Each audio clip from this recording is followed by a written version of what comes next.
सोनम वांगचुक का आंदोलन आखिर क्यों अनशन पर बैठे हैं देश के चर्चित समाज सेवी। नमस्कार, मैं प्राची गुप्ता और आप देख रहे हैं डगर एक नई राह हरियाणा।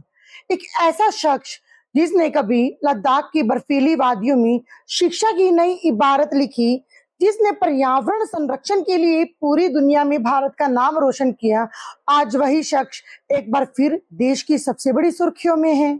जी हाँ, नाम सोनम वांगचुक। लेकिन इस बार वजह कोई नया आविष्कार नहीं, बल्कि अनिश्चितकालीन भूख हड़ताल है।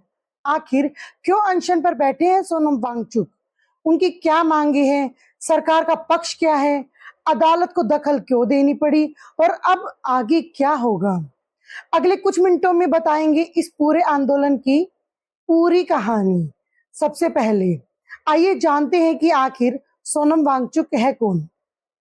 सोनम वांगचुक एक इंजीनियर, शिक्षा सुधारक, पर्यावरणविद और सामाजिक कार्यकर्ता है। उन्होंने लद्दाख में सैकमोल की स्थापना की, जहां पारंपरिक शिक्षा से बाहर रह गए छात्रों के लिए नई सीखने की व्यवस्था विकसित की गई। उनकी आइस स्तूपा तकनीक ने पानी की कमी वाले इलाकों में वैश्विक पहचान बनाई। उन्हें रमन मैग्सेसे पुरस्कार से भी सम्मानित किया जा चुका है। लेकिन आज उनकी पहचान उनके सामाजिक आंदोलन से जुड़ी हुई है। सवाल ये उठता है कि आखिर आंदोलन क्यों? सोनम वांगचुक ने जून के अंत में अनिश्चितकालीन भूख हड़ताल शुरू की। वे युवाओं के आंदोलन के समर्थन में सामने आए और शिक्षा व्यवस्था में जवाबदेही, परीक्षा प्रणाली में सुधार तथा केंद्रीय शिक्षा मंत्री के इस्तीफे जैसी मांगों को लेकर अपनी आवाज बुलंद की। आंदोलन का कहना है कि परीक्षा प्रणाली में आई गड़बड़ियों को निष्पक्ष जवाबदेही तय होनी चाहिए। सोनम वांगचुक का कहना है कि लोकतंत्र में शांतिपूर्ण विरोध हर नागरिक का अधिकार है और जब तक ठोस कार्यवाही नहीं होती, उनका संघर्ष जारी रहेगा। लेकिन दिन बीतते गए, लगातार अनशन का असर उनकी सेहत पर दिखने लगा। लगातार कई दिनों तक भोजन न लेने के कारण उनकी तबीयत बिगड़ गई। प्रशासन उन्हें दिल्ली के सफदरजंग अस्पताल में लेकर गए। इसके बाद उनकी पत्नी डॉक्टर गीतांजलि जे आंगमो ने दिल्ली हाई कोर्ट में याचिका दायर कर बेहतर इलाज के लिए निजी अस्पताल में स्थानांतरित करने की मांग की। दिल्ली हाई कोर्ट ने स्वास्थ्य संबंधी चिंताओं को देखते हुए उन्हें गुरुग्राम के मेदांता अस्पताल में भेजने की अनुमति दी। लेकिन अस्पताल पहुंचने के बाद भी उनका संघर्ष नहीं रुका। आज केंद्रीय मंत्री जेपी नड्डा और डॉक्टर जितेंद्र सिंह मेदांता अस्पताल पहुंचे और सोनम वांगचुक से मुलाकात की। दोनों नेताओं ने उनके स्वास्थ्य की जानकारी ली और बातचीत की।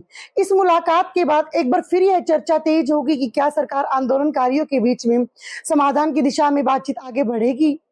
यह आंदोलन शिक्षा व्यवस्था, जवाबदेही और लोकतांत्रिक विरोध के अधिकार पर एक बड़ी बहस बन चुका है। सोनम वांगचुक का आंदोलन अब सिर्फ दिल्ली तक सीमित नहीं रहा। आज अंतर्राष्ट्रीय स्तर पर न्यूयॉर्क, सैन होजे, लंदन और डबलिन में भी उनके समर्थन में प्रदर्शन हुए। विभिन्न समूहों ने उनके अनशन के प्रति एकजुटता जताई और समर्थन में आवाज उठाई। एक तरफ सरकार का कहना है कि नागरिक का जीवन सुरक्षित रखना और उसकी जिम्मेदारी है, तो दूसरी तरफ आंदोलनकारी कहते हैं कि शांतिपूर्ण विरोध की आवाज को गंभीरता से सुना जाना चाहिए। अब सबकी निगाह इस बात पर है कि क्या बातचीत से कोई रास्ता निकलेगा या आंदोलन आगे और लंबा चलेगा। प्रदर्शनकारी जंतर मंतर से संसद चलो मार्च निकाल रहे थे। जंतर मंतर पर उस वक्त माहौल अचानक बदल गया जब संसद की ओर बढ़ रहे प्रदर्शनकारियों को पुलिस ने बैरिकेड्स पर रोक दिया। धक्का मुक्की हुई, लाठीचार्ज हुआ, कई लोग घायल भी हुए। कानून व्यवस्था बनाए रखने की अपील भी की गई, लेकिन आंदोलन और तेज हो गया और देश भर में इसकी चर्चा शुरू हो गई। फिलहाल सवाल सिर्फ लाठीचार्ज का नहीं है, सवाल उस भरोसे का है जिस पर लोकतंत्र खड़ा होता है। एक तरफ प्रदर्शनकारी पुलिस पर अत्यधिक बल प्रयोग का आरोप लगा रहे हैं, तो दूसरी तरफ पुलिस का कहना है कि उसने केवल कानून व्यवस्था बनाए रखने की कार्यवाही की। अब इस पूरे मामले में सच्चाई की जांच और आगे की कार्यवाही पर देश की नजर बनी हुई है। सोनम वांगचुक फिलहाल मेदांता अस्पताल में चिकित्सीय निगरानी में है, लेकिन उनका संदेश साफ है, संवाद होगा तभी समाधान होगा। इस बड़ी खबर पर हमारी नजर लगातार बनी रहेगी। मैं प्राची गुप्ता, आप देखते रहिए डगर एक नई राह हरियाणा। नमस्कार, जय हिंद, जय हरियाणा।